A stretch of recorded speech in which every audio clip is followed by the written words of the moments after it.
Falando nisso. Olá, seja muito bem-vindo a mais um episódio do Falando Nisso. Eu sou a Humberta Carvalho e esse é o podcast em áudio e vídeo do Sesc Goiás e um oferecimento do Sistema Fê Comércio. Eu te convido a seguir o nosso podcast, avaliar e te dizer que nós também estamos no YouTube, no canal do Sesc Goiás. Se inscreve, ativa as notificações e, claro, deixa sua opinião pra gente aí nos comentários. Eu espero muito que o episódio de hoje faça sentido e companhia para você que nos acompanha do trânsito, da academia, de casa, de onde você estiver. E como eu tenho certeza de que você vai se lembrar de alguém, aproveita para compartilhar esse episódio com essa pessoa, porque pode ser que faça sentido para elas também, tá certo? O episódio de hoje é para você, estudante, que vai fazer a prova do Exame Nacional do Ensino Médio, o famoso Enem, e está aí em busca das melhores estratégias para se sair bem na redação, que para muitos é um ponto de medo e de muita preocupação. De onde vem esse medo? Como se preparar? Quais as melhores estratégias? Como melhorar as suas habilidades de escrita? Os nossos convidados de hoje têm muitas vivências e experiências para compartilhar com a gente sobre esse assunto e eles vão responder essas e outras perguntas. Por isso eu quero dar as boas-vindas para o ex-aluno do Sesc Cidadania, o Caleb Cabral, que hoje cursa Ciências Biológicas na Universidade Federal de Goiás. É isso mesmo, Caleb? Isso mesmo. Seja muito bem-vindo. Obrigada por aceitar o nosso convite de estar aqui agradeço. hoje. Recebo também a aluna do 3º ano do Sesc Cidadania, a Mariane Rasmussen Mota. Mariane, seja muito bem-vinda. Obrigada por estar aqui com a gente hoje, viu? E recebo também a professora de redação lá do Sesc Cidadania, reinando aqui hoje do Sesc Cidadania, Rosilene Diniz. Professora, seja muito bem-vinda. Obrigada por estar aqui com a gente, viu? E meninos, eu quero começar conversando aqui com vocês um pouquinho, né? Vocês tiraram notas boas aí na redação do Enem, tem muita coisa para compartilhar aqui com quem está escutando a gente. E, Caleb, eu queria começar com você, que já está na faculdade, né? Tirou 940 na prova do Enem, e eu queria saber como que foi para você receber a notícia dessa nota, o que veio à sua mente, os pensamentos, os sentimentos. A primeira foi uma notícia muito boa, né? Claro que foi uma notícia muito boa. Assim, o pensamento que vem, assim, como de... consegui, né? Consegui aquele ano, né? Que foi um ano muito difícil, foi um ano muito pesado, ainda mais pra gente que tinha saído de uma pandemia, de um primeiro ano, assim, completamente online, de um segundo ano com revezamento, a gente não conseguia estar na escola toda semana, era uma semana em casa, uma semana na escola. E passar por um terceiro ano muito difícil, assim, que foi um começo, assim, de adaptação, voltando assim, aquele sistema de aulas presenciais. Assim, foi cansativo, mas, assim, quando a gente vê aquela nota ali no final, é muito gratificante, né? Foi muito feliz. Meus pais, assim, ficaram extremamente felizes e orgulhosos com a nota. Como não ficar, né? Parabéns, viu, Caleb? Muito obrigado.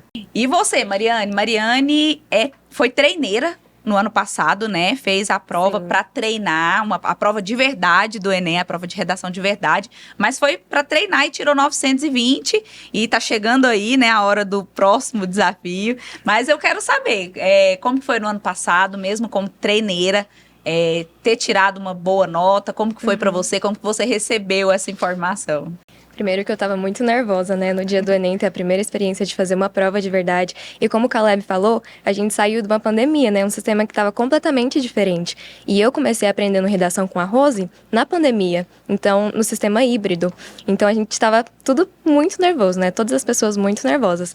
Porém, quando a nota saiu, eu fiquei muito surpresa e muito feliz, né? A Rose tinha corrigido o meu espelho de redação, que a gente sai, né, da prova com o espelho de redação. Então eu já tinha uma ideia da nota que eu iria tirar. Mas mesmo assim, quando eu recebi o 920, eu fiquei muito feliz. Que bom. E parabéns, então, viu? E boa sorte, a prova tá chegando aí de novo, né? Espero que você se supere, né, esse ano. E, professora, para você, como que é? Como que fica o coração quando os alunos começam a mandar mensagem, começam a ligar contando que saíram bem nas provas? É uma ansiedade imensa, né? Porque a gente se sente completamente responsável, né? É uma responsabilidade muito grande, porque a nota de redação, ela tem um peso muito significativo para a realização dos sonhos deles, né? Não é nem questão de Enem, é a realização dos sonhos, né? Então, quando o meu celular começa a apitar, que eles ficam me mandando, professora, tirei 960, tirei 920, 940, 980, eu fico muito feliz, porque eu vejo um processo de evolução. Eu tenho o privilégio de fazer parte da história deles na primeira série, segunda e terceira. Então, eu vou acompanhando esse percurso, né? Então, é um misto, assim, de satisfação e de gratidão, porque ninguém faz nada sozinho, né? Então, eu preciso da ajuda dos meus colegas, eu preciso da ajuda deles, eles precisam estar dispostos, né, a se dedicar, a refazer os textos, é um processo de escrita e reescrita contínuo. E eles estão sempre muito dispostos, então é uma alegria, é só alegria. Uma vitória sua também, né? Também, de todos nós. É isso aí. E o tema sempre é um fator de mistério, né? O tema da redação. O que será que vai cair na redação esse ano? E todo mundo se mobiliza em torno de escrever sobre os temas que estão em alta, pesquisar para ter ali embasamento para escrever lá na hora H. No ano passado, o tema foi Desafios para a Valorização de Comunidades e Povos Tradicionais no Brasil. E para esse ano, vocês já têm palpites aí? E aí, meninos? Olha, palpites eu não tenho, mas eu fico muito feliz de ter a Rose como professora, porque eu sei que ela com certeza vai trabalhar algum eixo com a gente, que se Deus quiser vai estar naquela prova lá. Olha a responsabilidade, hein, Rose? Tá vendo? Não é fácil, não. E você, professora, quais os seus palpites? Vários. Eu digo para os meninos, a gente acaba acertando, porque, na verdade, o tema do Enem, ele não é, assim, tão difícil de acertar, porque ele surge das problemáticas que nós vamos vivenciando, né, durante o ano anterior, durante o ano de vigência da prova. Até junho, até agosto, há a possibilidade de que algo que aconteça, geralmente é em âmbito nacional. Dificilmente, nunca houve um tema que abarcasse uma questão internacional. Então, são os nossos problemas, eles saem da nossa realidade, né? Então, nós temos uma realidade de feminicídio muito significativa, né? Que a sociedade precisa compreender as causas para atuar nessas causas e tentar evitar. A gente sabe que é difícil extinguir, né? Mas a gente precisa conscientizar a sociedade. Nós temos uma sociedade extremamente homofóbica. Nós podemos ter, hoje nós temos uma pauta de discussão de inclusão social. Então, pode ser que venha também por uma questão econômica, a importância do agronegócio para o desenvolvimento do nosso país, né? Então, as questões do Enem, elas sempre estão vinculadas à nossa realidade. Os meninos falam, ela sempre acerta. Nós acertamos porque, na verdade, o que a gente discute não é bem o tema. Nós discutimos a realidade brasileira. E todos os temas estão vinculados a quê? A uma situação de abismo social, de invisibilidade, de alienação de um povo que ainda não conhece bem o que é uma política de Estado, o que é uma política de governo. Então, tudo isso interfere na interpretação dessa prova. Então, acaba que, mesmo uma verticalização sendo diferente, por exemplo, eles estudaram a importância da demarcação das terras indígenas, que, de certa forma, estava associado também ao tema da redação, né, dos povos originários. Então, sempre eles têm repertório cultural e pauta de discussão para qualquer temática. Então, não precisa nenhuma ansiedade, nenhum medo, porque o que vai cair, eu falo para eles, fica tranquilo, a gente discutiu. De alguma forma está discutido. Professora, você pode até falar para não ter medo e ansiedade, mas eles têm ou não têm? Tem. Com certeza. Tem e muita, né? E eu queria saber, assim, de vocês, alunos, aluna, ex-aluno, e de você também, professora, de onde que vocês acham que vem aí essa ansiedade, essa preocupação por causa da prova de redação? Eu acho que essa preocupação, ela é muito que... a gente tem muito na cabeça, o Enem vai decidir nosso futuro. De certa forma, sim.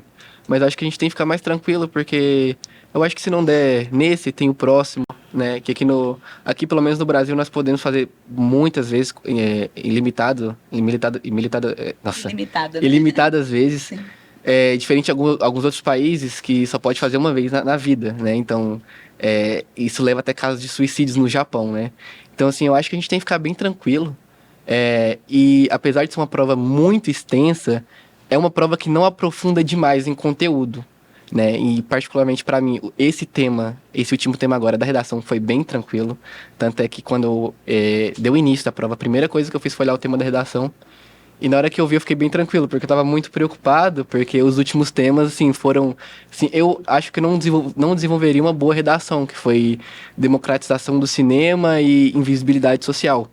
Assim, eu não me via muito preparado, assim, naquela época. Até porque também naquela época, eu não era muito bom em redação, né? A professora que consertou muito, tanto é que minha primeira nota no SESC, assim, é até inacreditável essa nota. Foi 500 e alguma coisa. A professora deve lembrar.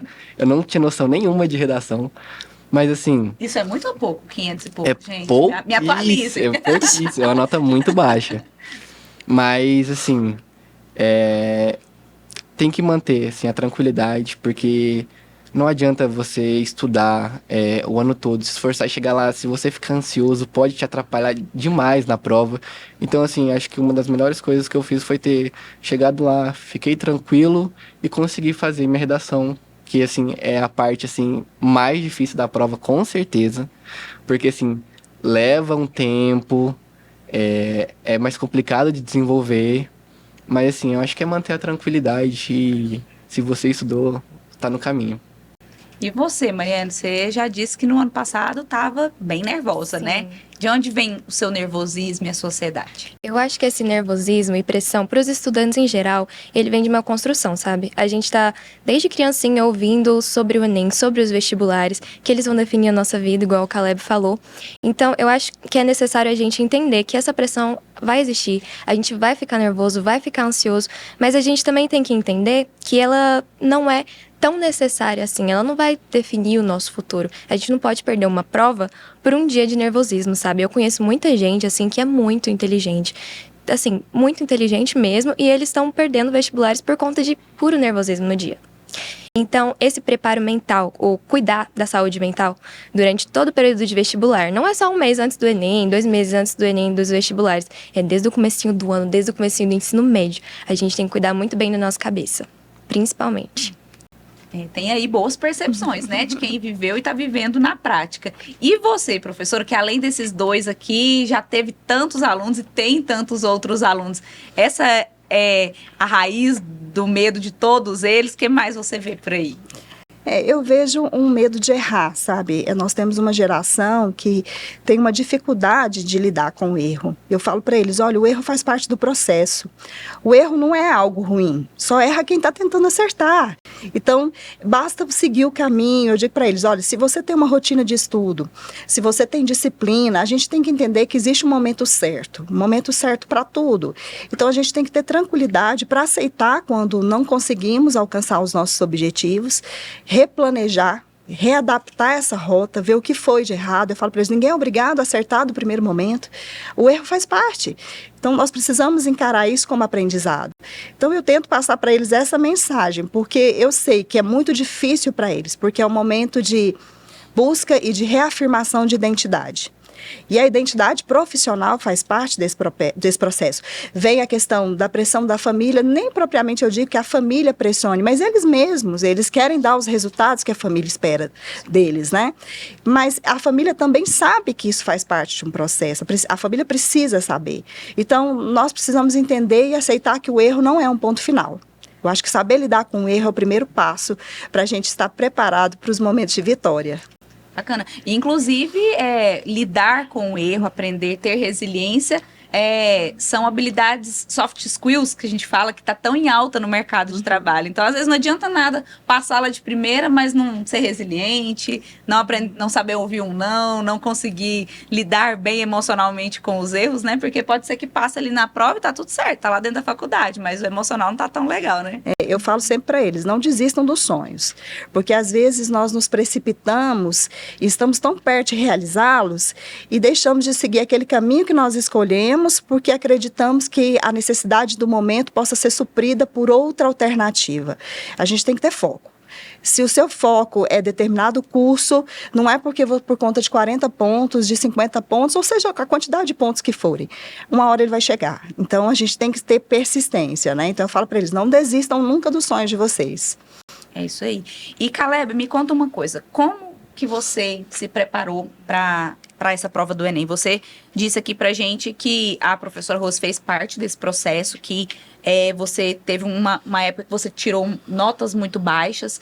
E como que foi esse período de preparação? Desde que você viu que não estava tão legal, você viu que precisava melhorar, e quais estratégias que você adotou? Na verdade, esse período de preparação começou no segundo ano, né? Acho que foi quando ela corrigiu minha primeira redação. E foi uma nota baixíssima.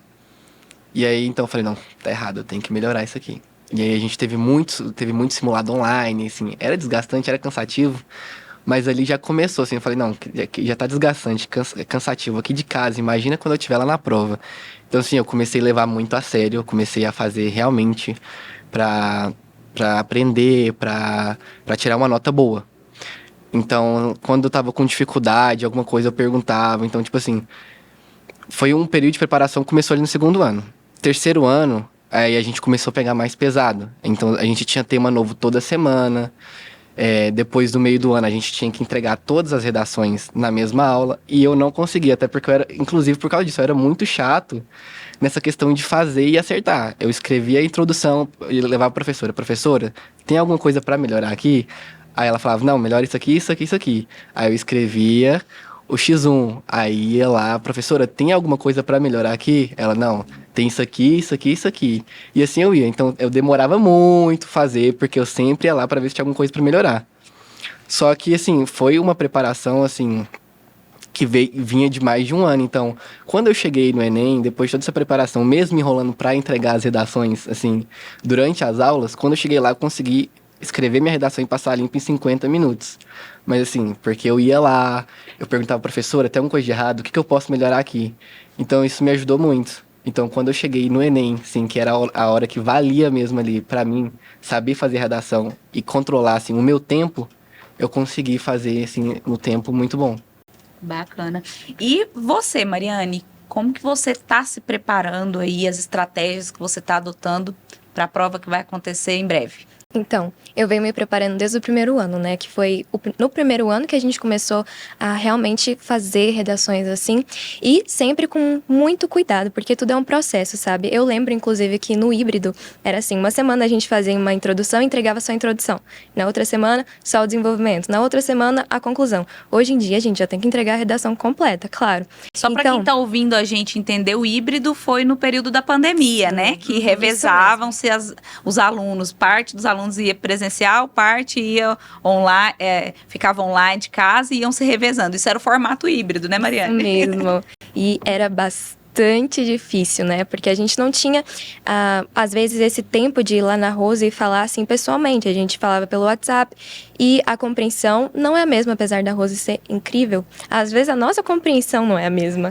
Então, mas foi tudo um processo mesmo. No segundo ano eu já tive um aumento bem grande nas minhas notas, né? Eu comecei a tirar mais de 900, assim, constantemente. E hoje em dia eu tiro 960 nas redações da escola. Então, para mim foi muito importante entender que era tudo um processo, sabe? Que eu não poderia ficar cobrando cada coisinha para sair perfeito. No começo, eu demorava 2 horas para fazer as redações. Eu procurava milhares e milhares de repertórios, milhares e milhares de argumentos diferentes para tentar construir o melhor texto. Mas hoje em dia eu enxergo que, às vezes, o básico, o que a gente sabe realmente bem, sabe? Uma leitura que você faz e você sabe analisar aquilo, se você souber usar ela perfeitamente na redação, você vai estar com uma redação muito boa. E então, para mim, tudo foi um processo que agora está dando muitos resultados. Que bacana. Estão no caminho certo, né, professora? Além dessas estratégias, né, que eles colocaram na prática, que estão surtindo efeito, quais outras os estudantes, as pessoas que vão fazer o Enem esse ano, que estão ouvindo a gente, podem adotar para sair bem na prova? A primeira é entender que quando você está vivendo o momento, o Caleb disse assim, eu não sei se eu conseguiria fazer a prova dos temas anteriores. Você conseguiria. Porque no momento da prova, a adrenalina, ela faz com que você tenha essa disposição por fazer e a inspiração vem. Então, assim, para o aluno, ele combater essa ansiedade, ele tem que entender que a prova do Enem, ela não está separada da vida dele. tudo que ele vive, ele precisa ser uma pessoa que compreende a escrita como simplesmente o reflexo da sua própria realidade. Então, o filme que ele assistiu, ele precisa assistir ao filme e entender o que a gente sempre fala como professor de língua portuguesa mesmo. Toda a parte literária, ela é para levar você a pensar sobre algo relacionado à realidade. Então, o vínculo da prova com a realidade existe. Eles não podem, assim, desassociar isso, sabe? Eu acho muito importante essa situação. Então, a minha dica é que esses estudantes entendam que a prova do Enem não está desassociada da própria vida deles. É uma prova que avalia a questão cotidiana, as questões são elaboradas a partir da própria experiência com a realidade, tanto as provas de humanas, de linguagens, né, quanto a própria prova de redação. Então, os repertórios culturais, eles fazem parte da própria trajetória deles como estudante. São muitos anos de estudo. Eu falo para eles, olha, se você sabe analisar um desenho animado, porque o Enem quer como habilidade a capacidade de interpretação, de relação, de aplicabilidade dessa interpretação. Então, isso faz parte do seu cotidiano. Então, não precisa se preocupar em estudar para o Enem. A gente não estuda para o Enem. Nós estudamos para nos tornarmos pessoas melhores, para sermos profissionais. Então, o conhecimento ele está associado à nossa vida. É isso. E é muito interessante você falar dessa questão do cotidiano, né? Que as questões do Enem, a redação, tá ali presente no nosso cotidiano, mas para estar presente no nosso cotidiano, mas que para estar presente a gente precisa ir atrás também, né, professora? E quais são essas... Como ir atrás? Vou simplificar minha pergunta, assim. Como ir atrás? Eu lembro que eu não sou tão velha assim, viu? Quem tá nos assistindo aí pelo YouTube vai ver a minha carinha de 25 no máximo, mas eu sou da época em que não existiam essas provas todos os anos, né? Fazia no primeiro, no segundo, terceiro. Era uma prova só e no terceiro ano, e quem quisesse fazer depois não passasse, fazia de novo. Mas, enfim, o que eu queria saber era o seguinte. Quando a gente... quando eu estudava lá na minha época, a gente lia várias obras literárias, a gente lia diferentes livros. Como que está essa realidade hoje? Os livros literários fazem parte? O que mais os professores indicam? Como estar por dentro desse cotidiano que pode cair na prova? A leitura de periódicos é fundamental. Não existe um aluno que vá fazer uma prova do Enem que não tenha pelo menos a obrigatoriedade de leitura diária para saber o que está acontecendo. E hoje a disponibilidade dessas informações são maiores, porque como você mesmo disse, quando você se preparou, eu também me preparei, eu brinco com os meninos, não sou tão velha assim, mas eu me lembro que tinha a Barça, era tudo muito difícil, você tinha que ir para uma biblioteca. Hoje eles têm acesso às informações nos meios digitais. Então é uma determinação, eles precisam fazer leituras diárias sobre o que está acontecendo.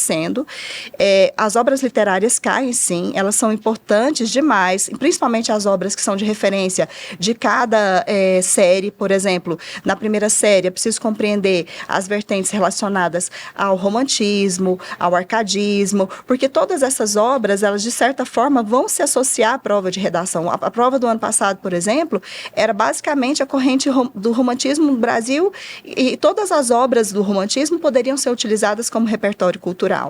Além disso, eles têm também aulas online, eles têm a disponibilidade da tecnologia a favor deles, uma tecnologia hoje mais digital.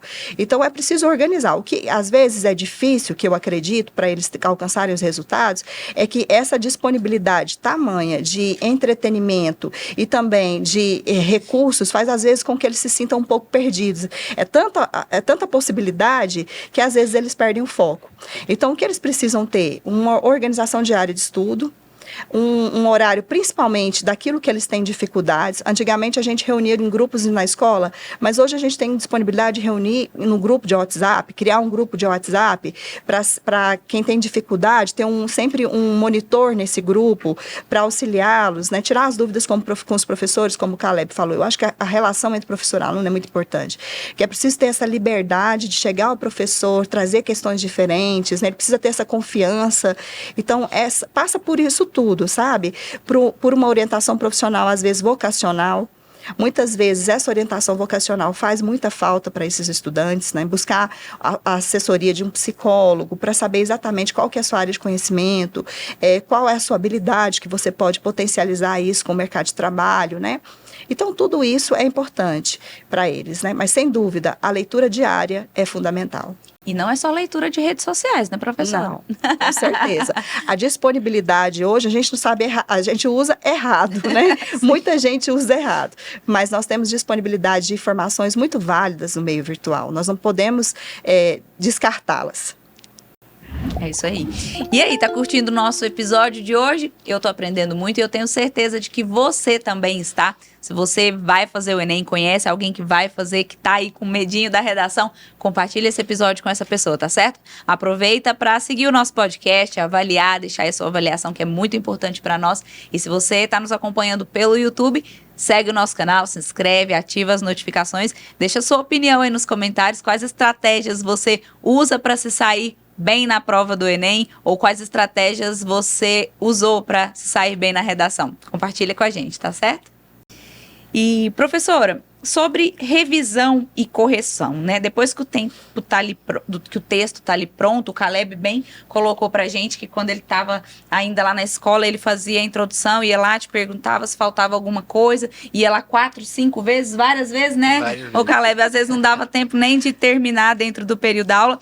Mas ali, na hora H, né? Quais estratégias para identificar os erros, para melhorar dentro daquele tempo que é tão curto e que muitas vezes a pessoa está ali tomada pela ansiedade? O que o aluno, a pessoa que está ali fazendo a prova pode ter de estratégia para essa correção? Primeiro é não deixar a redação para o final. É uma péssima estratégia. A redação, ela corresponde a uma quantidade significativa de pontos, então ela jamais pode ser deixada para o final da prova. Ela tem uma dinâmica de produção, eles conhecem bem. Eu falo para eles, olha, a gente negligencia algumas etapas porque acha que vai perder tempo e, na verdade, você vai ganhar. Primeiro ponto é fazer um esquema. Precisa ter o projeto de texto todo estruturado. Isso não é escrever o texto completamente, é esquematizar as ideias.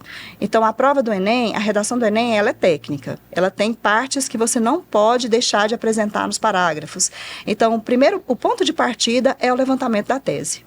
Eu preciso saber por que aquele problema está sendo discutido. Quais são as causas? Quais são as consequências? O ideal é se construir 2 questões relacionadas a isso. Porque automaticamente você já tem a divisão do texto estabelecida, porque você vai estabelecer uma ideia que você levantou como problema no primeiro desenvolvimento do texto, e a segunda ideia que você levantou no segundo desenvolvimento do texto. Então, automaticamente, você já tem a estrutura de argumentação do seu texto muito bem esboçada. E além desse levantamento de tese, eu preciso saber se aquilo que eu levantei como problema, eu consigo resolver. Porque, às vezes, o aluno levanta um problema e ele não faz a esquematização da ideia, quando ele chega na solução, fala, e agora? Como é que eu vou resolver? Então, eu preciso ter uma noção dessa linha argumentativa. Essa lógica precisa estar estabelecida antes de eu partir para a escrita do rascunho. O esquema é mais importante do que o rascunho.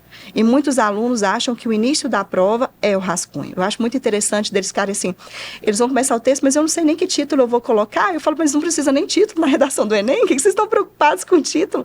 E quando você vai colocar o título numa redação argumentativa, é a última etapa, porque você precisa entender qual é a parte do texto que vai estabelecer uma ideia, um cartão de apresentação para aquilo que você apresenta como texto. Então, o primeiro passo é o levantamento da tese.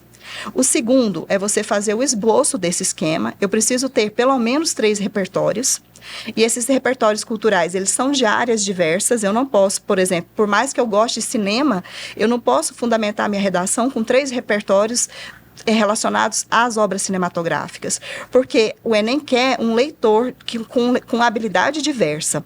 Então, é um leitor que conhece sociologia, filosofia, tem noção de dados estatísticos, sabe usar os dados estatísticos. A coletânea do Enem também é muito importante. Muita gente fala, a coletânea, para que serve a coletânea? Eu nem leio coletânea. A coletânea é fundamental. Nenhum elaborador de prova vai elaborar, vai fazer um trabalho que não tenha valor no momento da prova.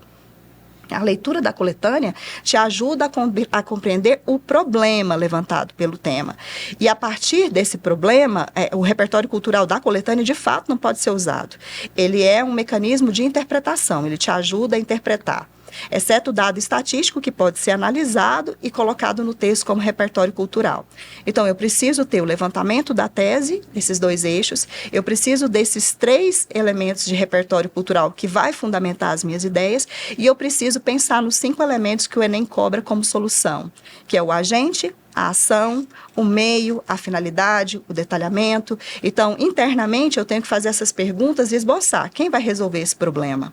Qual é a autoridade competente? Eu preciso saber o que é uma política de Estado, eu preciso entender quais são os poderes que estão envolvidos nesse processo. Muita gente atribui ao governo federal a ideia de criar leis. Ele pode até propor projetos de leis, mas o governo federal não tem essa função, ele tem de executar esses projetos de leis. Então, eu preciso saber quem é o poder legislativo, quem é o judiciário, para saber qual é o agente que, de fato, vai resolver aquele problema. Então, esquematizar as ideias é importante, depois partir para a produção do rascunho, e aí se percebe que você diminui o tempo de prova quando você estabelece essas etapas. Elas não são etapas para você perder tempo. Na verdade, elas são etapas para garantir que a sua redação seja de sucesso. Porque aí você adquire confiança. Não precisa que essas etapas sejam feitas em um momento só. Aí sim, eu posso diversificar resolução da prova com resolução da redação. Eu posso fazer o esquema e partir para a resolução de algumas questões. Meu subconsciente, ele vai trabalhando nessas ideias. Depois eu volto, faço o rascunho, mas deixar a redação por final, com certeza, não é uma ideia legal. Então já fica a dica aí para quem vai prestar o Enem, né? E para todos vocês, e Caleb, Mariane, professora Rosilene, quais dicas vocês poderiam deixar para os estudantes que querem melhorar suas habilidades de escrita, para ter uma pontuação melhor nessa prova que está aí por vir? O que vocês gostariam de deixar de orientações aí para esses estudantes?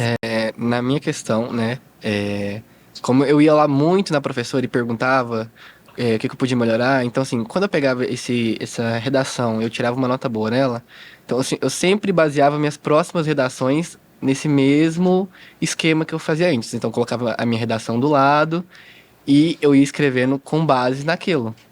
Então assim, só que no que eu errava eu tentava melhorar na próxima. E para quem já vai estar lá no dia, no Enem, para fazer a prova, eu sugiro ficar de olho nos textos das próprias questões do Enem. Porque, assim, meus dados estatísticos foram todos tirados da mesma prova. Eu lembro até hoje, eu não lembro, assim, a cor da minha prova, mas eu lembro que era questão 45, tinha um texto sobre uma tribo de um povo nativo que sofreu uma invasão. Então, assim, lá tinha dado do IBGE, lá tinha repertório cultural contando sobre a época da invasão que eles sofreram. Então, assim, fica muito atento aos textos, que tem muitos textos dentro da própria prova do Enem, que pode te dar muitos dados para você colocar na hora. E também a questão da coletânea. Você não pode usar nenhum dado da coletânea. Só que eu li a coletânea toda, para quê? Porque como eu ia falar a redação inteira sobre povos nativos, eu não poderia ficar citando povos nativos, povos originários o tempo inteiro. Então, assim, lá tinha muitas palavrinhas diferentes para usar para se referir aos mesmos povos nativos. Então, assim, foi muito importante essa leitura da coletânea e prestar atenção nas questões do Enem. Ou seja, já deixou aí 3 orientações muito boas, 3 truques muito bons para se colocar em prática. E você, Mariane? Então, eu gosto sempre de ter uma estratégia de redação, né? Como a Rose falou, a gente tem que ter uma estratégia para se dar bem. Então, geralmente o que eu faço é começar fazendo um esquema de texto no cantinho, nem na folha de rascunho, no cantinho da folha do Enem, da última página do Enem, que é: você vai entender primeiro o que o tema está te propondo, porque muitas vezes vão ter palavras como desafios, aí depois vai ter a relevância, a importância, então você tem que saber exatamente do que você vai falar. Você não pode se basear numa ideia generalizada, tem que ser algo realmente específico e focado no tema que o Enem te deu. Então, eu começo olhando para esse tema e analisando ele com a minha visão. E nisso, você tem que ter uma visão de crítica social muito boa. É muito bom você ser socialmente qualificado para você conseguir analisar realmente o tema. Depois, você arruma os seus eixos argumentativos, que é: você vai problematizar aquele tema. Por que aquilo ali é ruim? Por que as pessoas não têm acesso àquilo ali? Por que os povos tradicionais, por exemplo, não eram valorizados? E depois disso, você vai organizando repertórios e conjunções e etc. É muito importante analisar as questões de humanas, realmente. Tinha umas 3 questões de humanas que estavam falando muito especificamente sobre os povos tradicionais. E me ajudou muito para ter uma base, principalmente dos sinônimos, né? Porque a gente não podia ficar usando povos originários. Eu usei povos indígenas, eu usei povos tradicionais, usei povos originários. Então, a gente tem que ter uma diversidade de vocabulário que a gente pode encontrar na própria prova do Enem. Bacana. E você, professora? Como complementar tudo isso?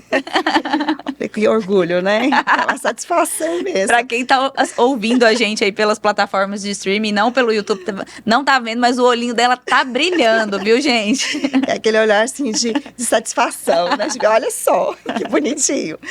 É o que eu digo sempre para eles, sabe? O sucesso da prova é baseado no conhecimento do aluno. Então, realmente, conhecer a realidade brasileira, eu acredito que os meus meninos do 3º ano, agora, eu falo para eles, olha, meninos, é o seguinte, nós precisamos ter um acervo de repertório. Você precisa ter um arquivo.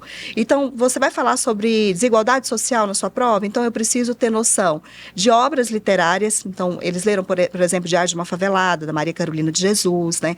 Eles sabem, eles conhecem Vidas Secas, eles sabem, por exemplo, dados estatísticos que são importantes, o número de analfabetos funcionais no Brasil, o IDH, qual que é a renda per capita. Então, tudo esses dados, eles precisam ir. A prova do Enem, ela é uma prova que você precisa ter uma preparação de leitura mesmo, não tem jeito.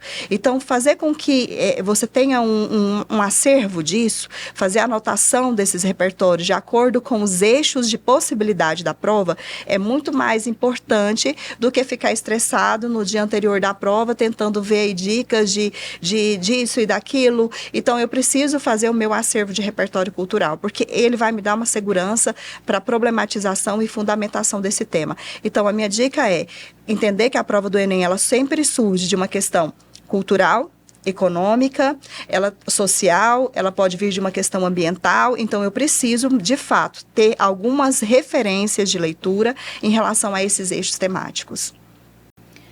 Pessoal, tem mais alguma informação, alguma experiência que vocês vivenciaram nessa preparação para o Enem? Ou que você, professor, orienta os seus alunos, que vocês gostariam de compartilhar mais aqui no nosso bate-papo? No dia da prova, me mandaram no grupo, né? Repertório Coringa, que a Rosilene tinha mandado jogar nos grupos dos meninos, né, ali da escola. E assim, eu decorei acho que uns 5 ali. Se me perguntar hoje, eu não sei nenhum. Decorou mesmo, né? Decorei e eu consegui usar um na prova. Olha. Então, assim, acho que foi assim, até uma coisa bem curiosa ali, né? Que até então eu não sabia ali de nenhum desses, eu decorei. E na hora que eu cheguei na prova, realmente era Coringa, né? Realmente coube ali. E deu certo. Coisa boa. Mais alguém? Voltando aos repertórios, para mim, os repertórios são a parte mais complicada, porque a gente precisa de realmente ter uma análise crítica sobre tudo que a gente está colocando naquela prova. Mas eu parei para pensar e, na verdade, é muito simples. Acho que a gente olha sempre com um olhar tão técnico de que deve ser uma coisa tão técnica, tão formal, mas não deve. Às vezes, uma série que a gente viu ali por puro entretenimento vai caber perfeitamente na redação. Até mesmo uma música de um artista que você gosta muito. Aqui, a gente tem artistas da música popular brasileira que, nossa, grandiosa parte das músicas cabem nas redações. Então, é importante analisar também o que você gosta, não só as coisas de forma técnica e formal, sabe? Olha realmente para o que você gosta, para aquilo que você leu, para aquilo que você consome diariamente, que a redação e, na verdade, toda a prova do Enem vai ficar bem mais tranquila e leve para a pessoa que está fazendo. Ser autêntico, né? Ser autêntico. E você, professora, quer acrescentar mais alguma coisa? O repertório cultural, como ele disse, o que eles chamam de coringa são repertórios que podem ser utilizados em diversos temas. Porque quando você parte para análise, por exemplo, da filosofia, muitos repertórios, eles são embasamento para problemas que são de diversas áreas. Então, por exemplo, Kant, eles estudaram sobre maioridade e minoridade intelectual. Então, de certa forma, a alienação faz parte das causas de diversas situações temáticas, né? Então, o que eles chamam de repertório coringa são os repertórios principalmente da filosofia, da sociologia e da literatura, que vão servir como fundamento para essas redações, né? Para esses temas aí, para as argumentações deles. As dicas são, eu tenho uma curiosidade, eu falo para os meninos sempre, a gente não pensa em tudo na hora da prova, né? E os meninos eu falo sempre para eles assim, olha gente, tem uma coisa tão bobinha, mas que é conselho de mãe, sabe? Que é você pegar um analgésicozinho e colocar no bolso, porque na hora da prova, eles têm uma tensão tão grande, e eu vejo assim que às vezes eles têm dificuldade de fazer a prova por conta de uma dor de cabeça, de um mal-estar. Eu falo para eles, olha, não interessa se está chovendo ou se está fazendo sol, leva um agasalho, porque pode ser que você esteja numa sala que tem ar-condicionado e é muito frio, ou você pode estar num lugar desconfortável. Então, você tem que ir preparado para fazer essa prova, para aguentar as circunstâncias externas. Eu falo para eles, uma guerra. A gente tem que armar de todas as formas, né? Então, é isso. Ter, assim, esse cuidado, sabe? Pensar no trânsito. A gente negligencia coisas tão pequenininhas que preocupa-se tanto com o conhecimento que deve ter sido construído desde o início. Na verdade, a prova do Enem não é uma prova do ensino médio, é uma prova de uma vida escolar toda, uma vida estudantil, né? E se esquece das coisas mínimas do dia da prova. Então, assim, a gente ter esse preparo, não sair de última hora, isso gera mais ansiedade, né? Então, eu acho que essas questões são também muito importantes e devem ser consideradas. Bacana. Indo para o nosso final, que já eu queria que vocês deixassem uma mensagem para as pessoas que estão se preparando, né? A gente falou aqui que o Caleb bem disse que o Enem você pode fazer em qualquer etapa da vida, várias vezes. Então, a gente sabe que não são só adolescentes, não são só jovens, não são só estudantes. Às vezes, tem pessoas que nem estão estudando mais, mas vão fazer a prova.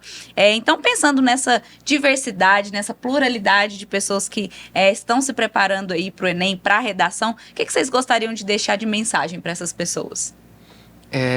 Que, primeiro, voltando naquele assunto que para fazer a prova do Enem, não tem idade, não tem limite, não importa se você tem 18, se você tem 70, pode fazer, né? O conhecimento não tem idade para você continuar indo atrás, né? Para você entrar numa universidade, ter um ensino superior, não tem idade. Isso aí assim, é essencial para a vida do ser humano, independente da idade que ele tiver. Se ele gosta, se ele quer fazer, ele tem que fazer. E se essa pessoa está se preparando para o Enem, correr atrás de um curso de redação, que é muito importante. Não é qualquer vídeo aula no YouTube que vai te ensinar a redação. E estudar. Tem que se preparar. Para mim, a redação é essencial, né? E dependendo do curso da pessoa, ela tem um peso na nota ali, dependendo da matéria. Mas, assim, tem que estudar, tem que se preparar, tem que se dedicar desde o começo do ano. E não é uma prova, de novo, não é uma prova muito difícil, é uma prova extensa. É uma prova que vai cansar a sua cabeça, que quando chegar no final você vai estar cansado. Então, assim, você tem que ter um plano para resolver as questões. Não deixar as questões difíceis para resolver por último. Mas também, se é uma questão que você vai ficar presa nela ali, você passa ela e vai respondendo as que você dá conta. Assim, então, é muito complexo, vai de cada pessoa, como resolver, mas o importante é estudar e se preparar. Fica aí a mensagem. Gente, entendam que tudo é um processo. Independente se você está no ensino fundamental, se você já começou o médio, tudo é um processo e nunca tá tarde demais para iniciar ele, sabe? Assim, eu não vou chegar para uma pessoa e falar, olha, para passar no Enem você vai ter que estudar 5 horas por dia, e é isso, 5 horas por dia de tarde, no caso, tipo, 5 horas por dia depois que voltar da escola, e assim, sem pausa, sem lanche, sem nada. Não é assim que funciona. Se a pessoa um dia resolver que ela quer começar a estudar pro Enem, ela sentar na cadeira e ficar lá 4 horas tentando colocar um conteúdo na cabeça dela, que ela não está acostumada, ela vai se cansar e ela posteriormente vai desistir. Não adianta. Hábitos têm que ser criados, sabe? E tudo é um processo. No ensino fundamental, por exemplo, se você está no ensino fundamental, começa hoje. Começa a ter ali 30 minutos de estudo de um assunto que você gosta, depois você passa para um assunto mais cabuloso, uma física da vida, depois você volta para um assunto mais legal, uma história, uma matemática. Mas, assim, vai de pouco a pouco, criem hábitos, criem costumes, assim. Estudar não deve ser maçante, estudar não deve ser cansativo, sabe? Se você nasce e cresce com essa construção de que o estudar é maçante e que vai ser difícil para você e que é ruim, vai ser difícil para você realmente. Então, assim, só entenda que é tudo um processo, que não é tudo de difícil que as pessoas colocam na sua cabeça a todo momento. que o estudar pode ser sim legal e as pessoas vão vendo, sabe? Quando os resultados vão chegando, é muito gratificante, você começa a pegar gosto pela coisa, sabe? Então, volto no plano de estudos, comecem a ter um plano de estudos que seja realmente para você e vai dar certo no final. Confia no processo, vai dar certo no final. Qual curso você quer, Mariane? Então, eu tenho dúvidas, mas atualmente eu gostaria muito de fazer publicidade e propaganda na USP, se eu continuar no Brasil, mas eu também tenho planos de ir para fora. Então, até o final do ano a gente resolve. Eu suspeitei que era algo na área de humanas, viu? Com essa resposta, humanas. Uma física da vida. Eu falei, essa menina, ela vem pro lado de cá, viu? Ela vem pra... E você, professora? Então, eu não desisti dos sonhos, entender que realmente tudo é um processo, que faz parte da nossa vida, os erros e os acertos, saber que o troféu sempre vem para quem busca, né? E ter tranquilidade, entender que o Enem não é uma justificativa social. Isso é muito importante, porque isso tem um peso muito significativo, né? O Enem é um processo pelo qual nós temos que passar, infelizmente, até eu acho que injusto, porque resume em um dia aquilo que um estudante levou anos, né? Às vezes você não está bem no dia da prova, e isso coloca você em mais um ano aí de estudo, que às vezes não seria necessário. Então, eu costumo dizer que o Enem é a nossa prova de subdesenvolvimento. Infelizmente, é a nossa falta de acessibilidade à universidade. Então, a incompetência não é de quem não conseguiu entrar, é de quem não conseguiu ofertar vagas suficientes para os nossos jovens, né? Então, a gente precisa lutar. Infelizmente, nós temos que passar por essa barreira tão difícil, mas não é ela que nos resume. Ela faz parte do processo, ela é importante, a gente tem que traçar metas, tem que buscar estratégias para vencer, mas não é ela que resume quem nós somos.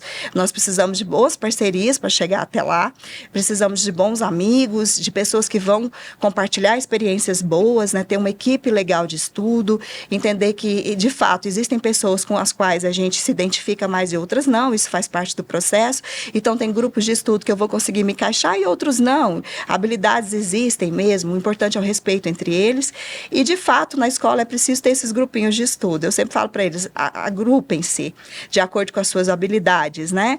E a gente precisa ir buscando essas parcerias, é isso. Eu acredito que os nossos meninos estejam preparados, né? Eles estão muito bem assistidos, e quem precisar de algum tipo de orientação vocacional, que eu falo para eles, olha, o aluno do terceiro ano, ele precisa se preocupar e entender qual é o objetivo que ele quer, porque eu acho que ter certeza do objetivo é o primeiro passo. Preciso saber o que eu quero fazer, para depois traçar as minhas estratégias, e se for preciso buscar uma ajuda vocacional, eu acho isso muito importante. Que bacana. Quero muito agradecer a presença de vocês. Para nós do SESC, né, professora? Eu falo para nós do SESC, nós trabalhamos no SESC, é um orgulho ter ex-alunos e alunas como vocês, e professoras também como você, professora. Então, muito obrigada. Caleb, muito sucesso na sua vida profissional. Com toda essa dedicação que você mostrou ter aqui, eu tenho certeza de que você vai muito mais longe do que você já chegou. Então, muito obrigada pela sua participação, viu? Prazer estar aqui com vocês. Mariane, você também, muito obrigada pela sua participação. Boa sorte na sua jornada. Tenho certeza de que você vai arrasar, se superar, e você está no caminho certo. Parabéns. Obrigada por participar aqui com a gente, viu? Professora, muito obrigada também por compartilhar aqui com a gente o seu conhecimento. Eu tenho certeza que quem está nos ouvindo aprendeu muito aqui com a gente hoje. Então, muito obrigada, viu? Eu que agradeço. E aí, curtiu o nosso episódio de hoje? Gente, tá cheinho de dicas, truques, orientações, estratégias preciosas para você que vai fazer o Enem.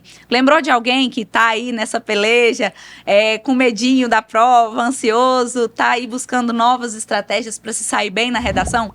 Compartilha esse episódio com essa pessoa, tá bom? E já sabe, segue o nosso podcast, avalia, se inscreve no nosso canal do YouTube e ativa as notificações para não perder nenhum episódio novo. Calma aí que antes da nossa tradicional frase de encerramento, eu tenho um recadinho muito importante para você que acompanha o Falando Nisso. A partir de agora, o nosso podcast será quinzenal.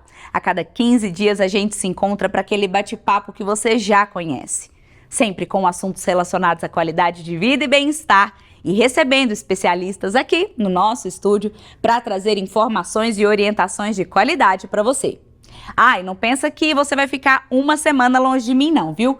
Porque na semana que não tiver falando nisso, eu te espero no Mercadológico, o podcast em áudio e vídeo do Senac Goiás sobre o mundo do trabalho e as tendências nas áreas da gestão, tecnologia, gastronomia, moda, saúde e beleza. Então, terminando aqui já sabe, né? Corre lá no perfil do Mercadológico e segue o nosso programa.